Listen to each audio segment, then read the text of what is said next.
সুপ্রিয় শিক্ষার্থীবৃন্দ, আসসালামু আলাইকুম। আমি মোহাম্মদ ইমাম হোসেন মজুমদার, প্রভাষক হিসাব বিজ্ঞান বিভাগ, কুমিল্লা অজিত গুহ মহাবিদ্যালয়। বিবিএ সম্মান প্রথম বর্ষ হিসাব বিজ্ঞান বিভাগের অর্থায়নের নীতিমালা পত্রের শিরোনামে আজকের আলোচ্য বিষয় ঝুঁকি ও আয়।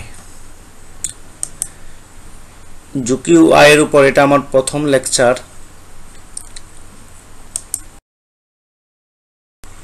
প্রথমে আমরা জেনে নিই ঝুঁকি কি। অনিশ্চয়তা হতে যে ক্ষতির সৃষ্টি হতে পারে তাই ঝুঁকি। আবিধানিক অর্থে ঝুঁকি বলতে আর্থিক ক্ষতি, বিপদ বা কিছু হারানোর সম্ভাবনাকে বোঝায়। কাজে আমরা বলতে পারি অনিশ্চিত কারণে ক্ষয়ক্ষতি, আপদ বিপদ বা হারানোর সম্ভাবনাকে ঝুঁকি বলে। ভবিষ্যতে কি ঘটবে সেই সম্পর্কে কেউ নিশ্চিত হতে পারবে না বলে ঝুঁকির সৃষ্টি হয়। জন জে হ্যাম্পটন এর মতে risk may be defined as the likelihood that the actual return from an investment will be less than that forecast return। অর্থাৎ বিনিয়োগের প্রকৃত আয় হতে পূর্বাভাসকৃত আয় কম হওয়াকে ঝুঁকি বলে। আমরা জেনে নিই আয় কি, আয় বা উপার্জন কি। বিনিয়োগকারীগণ বিনিয়োগ করে আয়ের প্রত্যাশায়। নির্দিষ্ট বিনিয়োগ হতে নির্দিষ্ট আর্থিক বছরে শতকরা হারে অর্জিত আয়কে উপার্জন বা রিটার্ন বলে।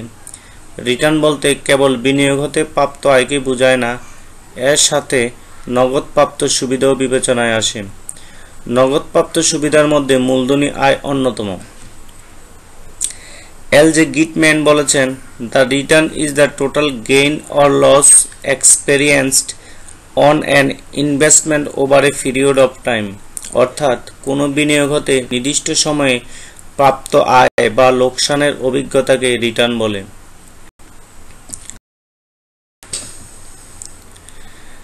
Capital asset pricing model CFM মূলধন সম্পত্তি মূল্যায়ন মডেলে আমরা আজকে শিখব এক্সপেক্টেড রিটার্ন, প্রত্যাশিত আয়ের পরিমাণ নির্ণয় শিখব। তাহলে মূলধন সম্পত্তি মূল্যায়ন মডেলে প্রত্যাশিত আয়ের পরিমাণ নির্ণয় সূত্রটি হলো ER equal risk free rate of return plus risk premium. এই সূত্রটাকে আমরা এইভাবে লিখতে পারি, risk free rate of return এর সংক্ষিপ্ত রূপ হলো RF। তো সমান সমান RF plus beta KM minus RF। এই সূত্রটা এইভাবে লেখা যায়। এখানে এই সূত্রে যে উপাদানগুলো আছে এই উপাদানগুলো আমরা পূর্ণরূপগুলো আমরা শিখি এখন। ER সমান সমান এক্সপেক্টেড রেট অফ রিটার্ন বা required rate of return. RF এর পূর্ণরূপ হলো risk free rate of return. B হলো বিটা কোএফিসিয়েন্ট। KM বা RM হলো, অনেক বই KM লেখা আছে, অনেক বই RM লেখা আছে, যে যেটা লেখে ওইটাই হবে। তাহলে KM বা RM হলো মার্কেট রিটার্ন বা return on market portfolio, required rate of return on market বা expected rate of return on market. আমরা এই সূত্রের আলোকে কয়েকটা অঙ্ক প্র্যাকটিস করব। Example 1, the hotline limited wishes to calculate its cost of equity capital using the CAPM approach. The following information are available: RF সমান সমান 10%, B সমান সমান 1.5, KM বা RM সমান সমান 12.50%. Compute required return of equity capital. Equity capital এর required return বের করার জন্য বলছে, রিকোয়ার্ড রিটার্ন বের করার জন্য বলছে। তো রিকোয়ার্ড রিটার্নের অপর নাম হলো expected rate of return. Expected rate of return বের করার জন্য বলছে। এক্সপেক্টেড রেট অফ রিটার্ন বের করার সূত্র আমরা একটু আগে শিখছিলাম CAPM অ্যাপ্রোচে। প্রশ্নের উপর দিয়ে বলা আছে CAPM অ্যাপ্রোচে করার জন্য।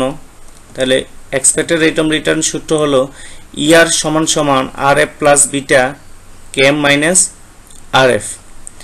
তাহলে ইয়ার সূত্র হলো rf plus beta km minus rf। এখন এই মানগুলো আমরা বের কি দেওয়া আছে আমরা একটু সাইড নোটে লিখি, প্রশ্নে কি দেওয়া আছে। তাহলে ইয়ার হলো এক্সপেক্টেড রেট অফ রিটার্ন, আমাকে ইয়ার বের করতে হবে। এখানে rf হলো, rf এর পূর্ণরূপ হলো risk free rate of return. Risk free rate of return আমার প্রশ্নে 10% দেওয়া আছে, 10% লিখেছি। তারপরে বি হলো বিটা কোএফিসিয়েন্ট, বিটার মান 1.5 দেওয়া আছে। তারপরে কেএম হলো মার্কেট রিটার্ন। মার্কেট রিটার্ন আমার প্রশ্নে 12.50% দেওয়া আছে। তাহলে এখন এই মানগুলো যদি আমি এই সূত্রে বসিয়ে দিই তাহলে আমার উত্তর পাওয়া যাবে। এখন এই মানগুলো আমি বসিয়ে দিয়েছি সূত্রে, তারপর আমাদেরকে ক্যালকুলেশন করতে হবে। তাহলে 10% rf এর মান 10%, বিটার মান 1.5, কে এর মান 12.50% মাইনাস rf এর মান হলো আমার 10%। এই মানগুলো যদি আমি ক্যালকুলেশন করি তাহলে 10% প্লাস 1.5, 12.50 থেকে 10% বিয়োগ গেলে 2.5 থেকে এটা 1.5 এর সাথে গুণ করলে আমার হয়, গুণ করলে আমার এরপরের লাইনে আসি আমরা 10% প্লাস ওই দুটো গুণ করলে হয় 3.75%, আর 10% এর সাথে 3.75% যোগ করলে আমার 13.75%। এটা হলো আমার অ্যান্সার। আশা করি তোমরা বুঝতে পেরেছো। এখন আমরা एग्जांपल 2 নিয়ে আলোচনা করব। Assuming that the risk-free rate is 5% and market risk premium is 6%, what is the expected return for the overall stock market? Expected return বের করার জন্য বলছে। তাহলে expected return বের করা আমরা CPM অ্যাপ্রোচে, এখানে কিন্তু প্রশ্নে CPM অ্যাপ্রোচ বলে নাই। তাহলে আমার প্রশ্নে যদি risk-free থাকে, risk-free rate of return থাকে,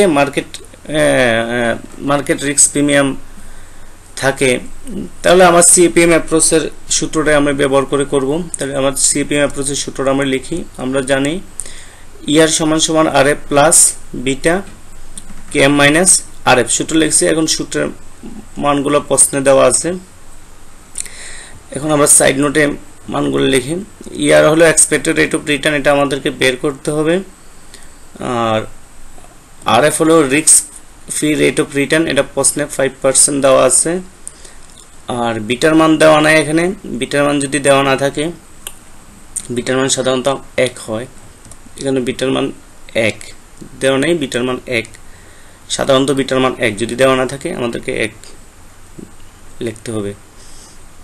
কেএম মাইনাস আরএফ এটা হলো risk premium, KM minus RF সমান সমান হলো রিস্ক প্রিমিয়াম। রিস্ক প্রিমিয়াম 6% দেওয়া আছে।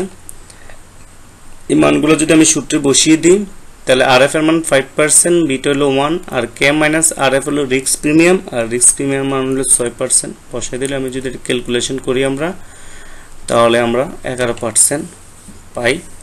আশা করি তোমরা বুঝতে পেরেছো। এবার প্রশ্নের দিকে তোমরা তাকাও। প্রশ্নের সাথে যদি আরো কিছু অংশ যোগ হয়, যেমন লেখা আছে হোয়াট ইজ দ্য, প্রশ্নের পরে লেখা what is the required return on a stock that has a beta on 1.2? Beta যদি 1.2 হয় রিকোয়ার্ড রেট অফ রিটার্ন কত হবে?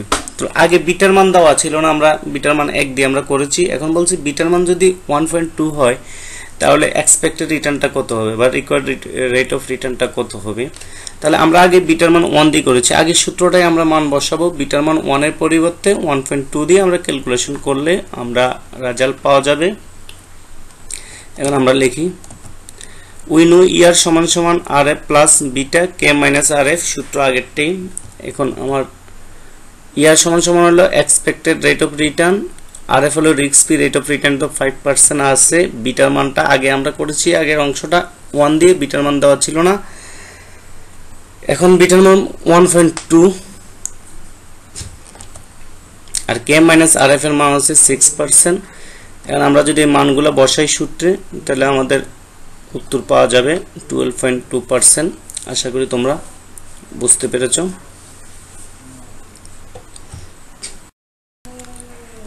Example 3. The following facts relate to Kumila Limited. Risk-free interest is the expected rate of return 12%. the firm beta coefficient 1.5, determine the expected rate of return on equity capital using CFM. Expected rate of return, expected rate year বের করার জন্য বলছে CFM অ্যাপ্রোচে। এরপর বলছে assume an expected return on market. Expected rate of return বলতে ইয়ার বোঝায়, যদি expected return on market বা expected rate of return on market বলে তাহলে এটা হবে RM, তাহলে এটা হলো RM। তাহলে আমার এখানে আছে assuming an expected return on the market of 15%, তাহলে এটা আমার দেওয়া আছে RM বা KM, যেটা বলে RM বা KM এর মান দেওয়া আছে। তাহলে প্রশ্নের চাইছে হলো determine the expected rate of return, expected rate of return বের করার জন্য বলছে। তাহলে আমরা এক্সপেক্টেড রেট অফ রিটার্ন বের করার সূত্র, এক্সপেক্টেড রেট অফ রিটার্ন বের করার সূত্র আমাদের এখানে বিটার মান আছে 1.5, তাহলে আমি লিখছি when beta is 1.5, বিটার মান যদি 1.5 হয় তাহলে এক্সপেক্টেড রেট অফ রিটার্ন বের করার সূত্র হলো RF plus beta KM minus RF। এখন উপাদানগুলোর মানগুলো আমরা লিখি। ইয়ার হলো expected rate of return, RF হলো risk free rate of return, risk free rate of return প্রশ্নে 12% দেওয়া আছে।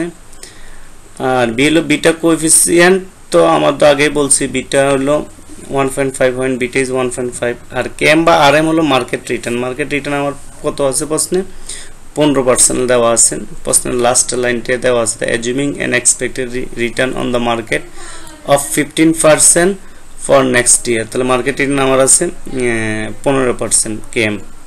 তাহলে এই মানগুলো যদি আমি এখানে বসিয়ে দিই, RF 12%, বিটা হলো 1.5, KM হলো 15%, RF হলো 12%। এগুলো ক্যালকুলেশন করলে আমরা 16.50%। এখন প্রশ্নের দিকে আবার তাকাও, প্রশ্ন যদি আরো কিছু অংশ যোগ হয় পরে লেখা আছে what would be the ER, আবার ইয়ার বের করার জন্য বলছে ইফ বি যদি এ রাইজ টু 2, বি যদি 2 হয়, আবার বি যদি 2 হয় তাহলে আমরা বিটার মান আমাদের আগে ছিল 1.5, এখন বিটার মান যদি বৃদ্ধি পেয়ে বলছে 2 হয়, রাইজ টু 2 বৃদ্ধি পেয়ে যদি 2 হয়, এখন আমরা 1.5 এর পরিবর্তে বিটা 2 দিয়ে আমরা অঙ্কটা করব।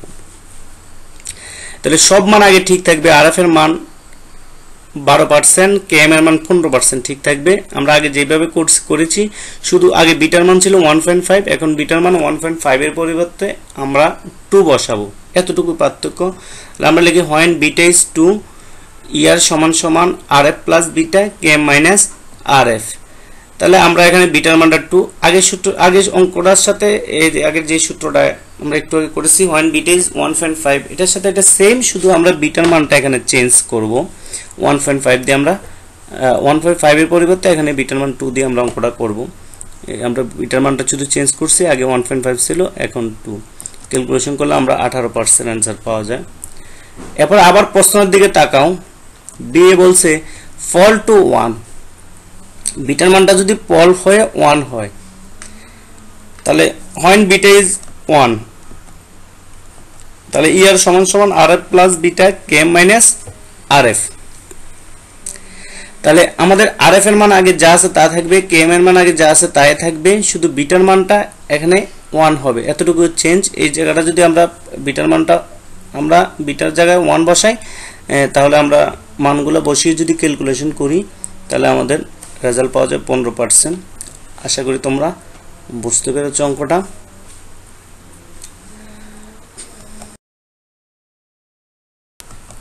Example 4, a firm risk-free rate is 7%, the rate of return on the market is 13%, a beta 0.65, what is the expected return based on CFM? আবার expected return বের করার জন্য বলছি।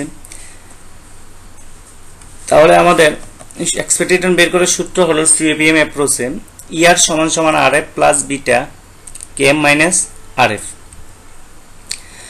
তাহলে আমাদের উপাদানগুলো মানগুলো কি আছে আমরা দেখি, সূত্রের উপাদানগুলো মানগুলো।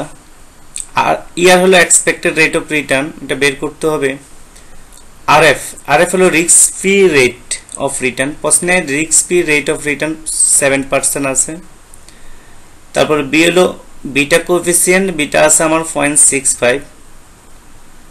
তারপরে আমাদের কেএম হলো rate of return on market. যদি rate of return on market বলে এটা কেএম, আর যদি রেট অফ রিটার্ন বা রিকোয়ার্ড রেট অফ রিটার্ন বলে তাহলে এটা হলো ইয়ার। আর ইয়ার আর কেএম প্রশ্নটা কথাগুলো সেমে থাকবে। যদি মার্কেট কথাটা উল্লেখ থাকে, rate of return on market কথাটা উল্লেখ থাকে তাহলে এটা কেএম হবে, আর যদি মার্কেট কথাটা উল্লেখ না থাকে তাহলে এটা হবে ইয়ার। তাহলে আমার প্রশ্নে the rate of return on the market is 13%, তাহলে এটা আমার কেএম। তাহলে আমার কেএম এর মান আছে আমার 13%। এখন এই মানগুলো যদি আমাদের সূত্রে বসিয়ে দিই তাহলে আমরা একটা উত্তর পেয়ে যাব। তাহলে সূত্রে আমরা মানগুলো বসিয়ে দিলাম। আর এফ এর মান 7%, বিটার মান 0.65, কেএম 13%, আর এফ হলো 7%। এখন এগুলো যদি ক্যালকুলেশন করি আমরা 10.90% উত্তর পেয়ে যাব। আশা করি তোমরা বুঝতে পেরেছো। তার প্রশ্নটার দিকে আবার একটু তাকাও। প্রশ্ন যদি আরেকটা অংশ থাকে, যেমন if another stock has an expected return on 25%, আরেকটা স্টক অ্যানাদার স্টকে যদি এক্সপেক্টেড রিটার্ন 25% আর what will its beta B, beta বের করার জন্য বলছে। এখন দেখো প্রশ্নে বলছে আরেকটা স্টকে এক্সপেক্টেড রিটার্ন ইয়ার মান দেওয়া আছে 25%, বিটার মানটা বের করার জন্য বলছে। তাহলে আমরা এক্সপেক্টেড রিটার্নের সূত্রটা ব্যবহার করে আমরা বিটার মানটা বের করব, কারণ আমাদের প্রশ্নে আরএফ আছে, কেএম আছে। আমরা যদি মানগুলো বসিয়ে দিই তাহলে আমরা এখান থেকে বিটা মানটা বের করতে পারবো। তাহলে ইয়ারের সূত্র হলো ইয়ার সমান সমান RF plus beta KM minus RF. তাহলে আমাদের এই উপাদানগুলো মানগুলো আমরা একটু দেখে নিই। ইয়ার হলো এক্সপেক্টেড রেট অফ রিটার্ন, বলছে কত 25% প্রশ্নে বলছে। আর আরএফ তো আমাদের প্রশ্নে আছে 7%, আর কেএম মার্কেট রিটার্ন 13%। সব ঠিক থাকবে, শুধু আমরা এখানে বিটাটা বের করব। ইয়ারের মানটা দেওয়া আছে, আগের অংশে আমাদের ইয়ারের মানটা বের করছি, বিটার মান দেওয়া ছিল। এখন আমরা বিটার মানটা বের করব। তাহলে বিটা সমান সমান হোয়াট, তাহলে আমরা এখন মানগুলো বসিয়ে দিই। ইয়ারের মান 25%, আরএফ এর মান 7% প্লাস বি বিটা, আর কেএম এর মান 13% মাইনাস আরএফ এর মান 7%। এখন আমি 13% থেকে যদি 7% বিয়োগ দিই আমার থাকে 6%। আমরা পরবর্তী লাইনে দেখি 25% সমান সমান 7% প্লাস বি ইন্টু 6%। আমরা 7%টা যদি এদিকে নিয়ে আসি তাহলে আমাদের এদিকে প্লাস হিসেবে আছে, এদিকে আসলে মাইনাস হয়ে যাবে।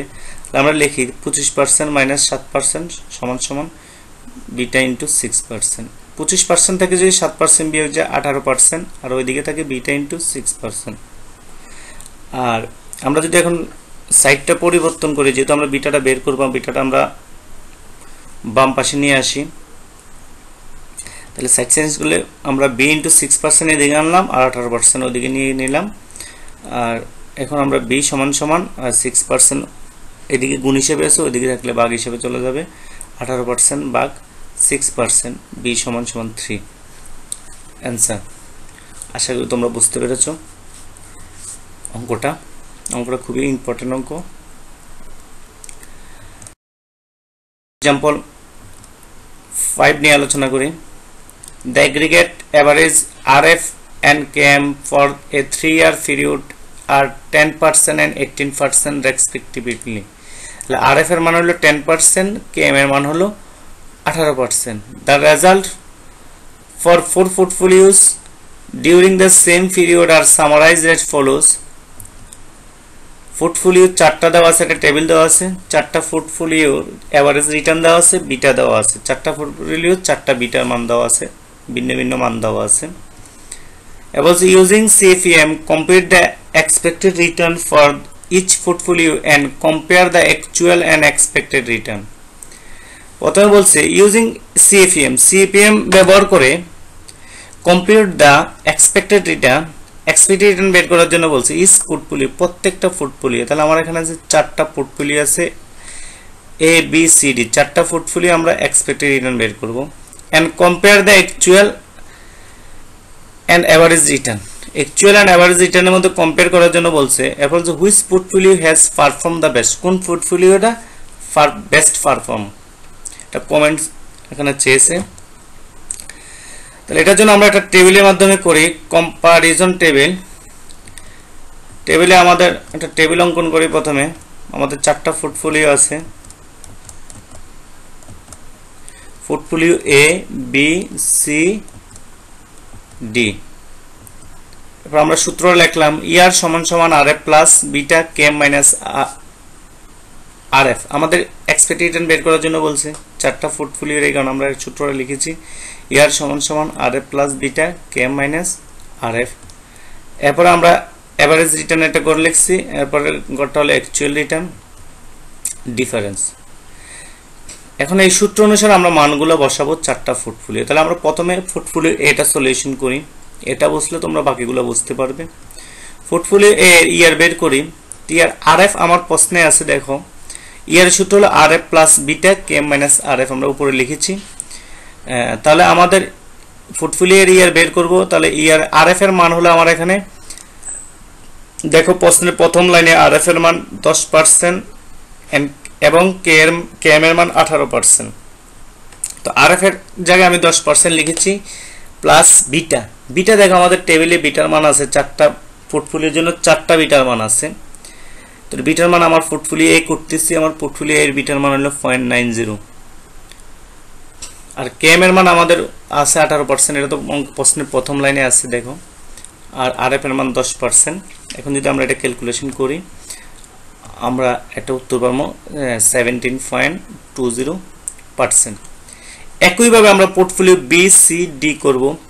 পোর্টফোলিও বি এ আমাদের সবকিছু ঠিক থাকবে, শুধু বিটার মানটা চেঞ্জ হবে। আরএফ এর মান 10% থাকবে, কে এম এর মান 18% থাকবে। শুধু আমাদের বিটার মান পোর্টফোলিও এ ছিল 0.90%, আর পোর্টফোলিও বি এটা আমাদের টেবিলে বি এ দেখো 1.12, সি হলো 1.50, ডি হলো 0.95। এর 4টা মান শুধু চেঞ্জ হবে, 4টা পোর্টফোলিও শুধু বিটার মানটা চেঞ্জ হবে। দেখো আমরা পোর্টফোলিও বি করি। পোর্টফোলিও বি দেখো শুধু আমাদের বিটার মানটা চেঞ্জ হয়েছে, পোর্টফোলিও আর বি এর মধ্যে বিটার মানটা চেঞ্জ হয়েছে। বিটার মানটা আগে পোর্টফোলিও এ ছিল 0.90, পোর্টফোলিও বি হলো 1.12। এখন যদি আমি এটা ক্যালকুলেশন করি আমরা একটা উত্তর পাবো 18.96%। একইভাবে সি এ দেখো বিটার মানটা চেঞ্জ হয়েছে। সি এ বিটার মান আমাদের টেবিলে প্রশ্নের একটা টেবিল আছে, টেবিলে দেখো সি বরাবর বিটার মান আছে 1.50। 1.50 বসিয়েছি আমরা, বসিয়ে আমরা একটা ক্যালকুলেশন করলে আমরা 22%। তারপর ডি তে একইভাবে আমাদের বিটার মানটা চেঞ্জ হবে 0.95 বসবে এখানে শুধু বিটার মানটা, আর আরএফ কে এম এর মান আগে যা আছে তাই হবে। এখন আমরা ক্যালকুলেশন করলে আমরা 17.60% পাবো। এরপরে আমাদের গড়টার নাম হলো এভারেজ রিটার্ন। এভারেজ রিটার্নে দেখো আমাদের প্রশ্নের ভিতরে একটা টেবিল আছে, টেবিলের ভিতরে আমাদের 4টা এভারেজ রিটার্নের মান আছে। 4টা মান আমার প্রথমটা মান হলো 18%, এরপরটার মান 18%, এরপরটা 24%, এরপরটা 16%। এই মানগুলো যদি আমরা বসিয়ে দিই, এখানে বসিয়ে দিলাম। এরপর অ্যাকচুয়াল রিটার্ন আমরা যে একটু আগে যে 4টা পোর্টফোলিও আমরা এক্সপেক্টেড রিটার্ন বের করেছি একটু আগে, এভারেজ রিটার্ন আগের গড়টাই দেখো 4টা পোর্টফোলিও আমরা এক্সপেক্টেড রিটার্ন বের করেছি। ও 4টা পোর্টফোলিওর এক্সপেক্টেড রিটার্ন যে এক্সপেক্টেড রিটার্নগুলো বের করেছি এগুলো হলো আমাদের অ্যাকচুয়াল রিটার্ন। অ্যাকচুয়াল রিটার্নগুলো আমরা প্রথম পোর্টফোলিও আমরা পাইছি 17.20, দ্বিতীয়টা পেয়েছি আমরা 18.96 মানে 18.96, এরপরটা পেয়েছি আমরা 22%, এরপরটা পেয়েছি আমাদের 17.60। এই মানগুলো আমরা এখন অ্যাকচুয়াল রিটার্নে করে বসবো। প্রথমটার করে, দ্বিতীয়টার করে, তৃতীয়টা তৃতীয়টার করে, চতুর্থটার করে। এখন ডিফারেন্স হলো আমরা এভারেজ রিটার্ন থেকে অ্যাকচুয়াল রিটার্নটা বিয়োগ করব। তাহলে আমার দেখো পোর্টফোলিও এর এভারেজ রিটার্ন 18%, পোর্টফোলিও এর এভারেজ রিটার্ন 18%, অ্যাকচুয়াল রিটার্ন হলো আমাদের 17.20%। দুটো যদি আমরা বিয়োগ করি আমরা 0.80%। তো পোর্টফোলিও বি এরটা এভারেজ রিটার্ন 18% আর 18.96% আমরা যদি বিয়োগ করি আমরা নেগেটিভ আসে, বিয়োগের আসে ব্র্যাকেটে দিয়েছি আমরা দেখো ব্র্যাকেট 0.96%। ব্র্যাকেট মানে এটা হলো মাইনাস বুঝায় ব্র্যাকেট নেগেটিভ এসেছে। তদ্রুপ পোর্টফোলিও সি আমরা 24% থেকে 22% যদি আমরা বাদ দিই 2%, পোর্টফোলিও ডি আমরা 16% থেকে 17.60% যদি আমরা 60% যদি বাদ দিই 17.60% যদি আমরা বাদ দিই তাহলে আমার 1.60% নেগেটিভ আসে আমাদের। তাহলে দেখো এখন আমরা চারটা পোর্টফোলিও আমরা ডিফারেন্স করেছি। ডিফারেন্সে দেখো পোর্টফোলিও এ হলো আমাদের ডিফারেন্স হলো 0.80, বি হলো 0.96, সি হলো 2, ডি হলো 1.60। চারটার ভিতরে আমরা দেখো বি আর ডি হলো নেগেটিভ আসছে। তাহলে বি আর ডি যেহেতু নেগেটিভ আসছে তাহলে বি আর ডি বাদ। আমার এ আর সি হলো আমার পজিটিভ আসছে। তাহলে আমরা এ আর সি এর মধ্যে আমরা এখন কম্পারিজন করব, তুলনা করব। তুলনা করে আমরা এখন কোনটা বেস্ট পারফরম্যান্স এটা আমরা নির্ধারণ করব। আমাদের প্রশ্নের দ্বিতীয় অংশে দেখো এন্ড প্রশ্নের যে আমাদের যে প্রশ্নের দিকে তাকাও লাস্টের দিকে, using the CAPM compute the expected return for each portfolio and compare the actual and expected return। আমরা কম্পেয়ার করেছি and which portfolio has performed the best, কোন পোর্টফোলিওটা বেস্ট পারফর্ম। এখন আমরা চারটা পোর্টফোলিওর মধ্যে দুইটা পোর্টফোলিও আমাদের নেগেটিভ বের হয়েছিল, যেহেতু দুইটা নেগেটিভ বের হয়েছে দুইটা আমাদের বাদ, আর আমাদের এএসসি পজিটিভ বের হয়েছে, দুইটার মধ্যে আমরা তুলনা করব। এখন আমরা একটা কমেন্টস দিই বেস্ট পারফরম্যান্স, লিখছি portfolio A and C has better than expected return. ANC আমাদের পজিটিভ আসছে এই কারণে দুইটা better than. The performance of A has exceed the expected return by 4.65%। এ কিভাবে বের করছি দেখো 4.65% আমরা দেখো পোর্টফোলিও এটা দেখো এর আমার ডিফারেন্স হলো 0.80 আর অ্যাকচুয়াল রিটার্ন হলো 17.20। 0.80 এর আমি 17.20 দ্বারা ভাগ দিয়ে ইনটু 100 দিলে আমার 4.65% পাওয়া যায়। এটা আমরা সাইডে দেখাইছি দেখো ব্র্যাকেটের মাধ্যমে। তারপর দেখো while the performance সিটা দেখি has exceed the expected return by 9.10। এটা কিভাবে বের করছি দেখো, এটা সিটা বলছে, সি এটা দেখো ডিফারেন্স হলো 2% আর অ্যাকচুয়াল রিটার্ন হলো 22%। 2/22 2/22 ইনটু 100 তাহলে এটা ক্যালকুলেশন হলো 9.10। দেখো আমরা এ হলো 4.65 আর সি হলো 9.10, তাহলে কোনটা বেস্ট? তাহলে সি এর বেশি, সি এর বেস্ট। তাহলে those portfolio C has the shown those portfolio C has shown the best performance। আশা করি তোমরা বুঝতে পেরেছো অঙ্কটা আসলে 10 নম্বরের জন্য আসতে পারে তোমাদের, এটা ইম্পর্টেন্ট অঙ্ক। আমরা এতক্ষণ আমরা সিএপিএম অ্যাপ্রোচে এক্সপেক্টেড রিটার্ন সংক্রান্ত সমস্যা নিয়ে আলোচনা করেছি। কয়েকটা 5টা অঙ্ক করেছি তোমাদেরকে। 5টা অঙ্ক যদি তোমরা বুঝতে পারো যে কোনো অঙ্কে আশা করি এই সংক্রান্ত যে কোনো অঙ্কে তোমরা চলে করতে পারবে, কোনো সমস্যা হবে না। তোমাদের জন্য আমি 2টি হোমওয়ার্ক রেডি করেছি, তোমরা 2টি হোমওয়ার্ক করবে। 2টি হোমওয়ার্ক করার পরে তোমরা কমেন্ট ছবি তুলে খাতায় অঙ্কগুলো করার পরে ছবি তুলে কমেন্টে পোস্ট করবে। পোস্ট করার পরে আর কোনো অঙ্ক সংক্রান্ত কোনো সমস্যা হলে আমাকে কল করতে পারো। আজকে এতটুকুই। ক্লাসটা যারা দেখেছো সবাইকে অভিনন্দন জানিয়ে আমি এখানে শেষ করছি। আল্লাহ হাফেজ। পরবর্তী ক্লাসে আবার তোমাদের সাথে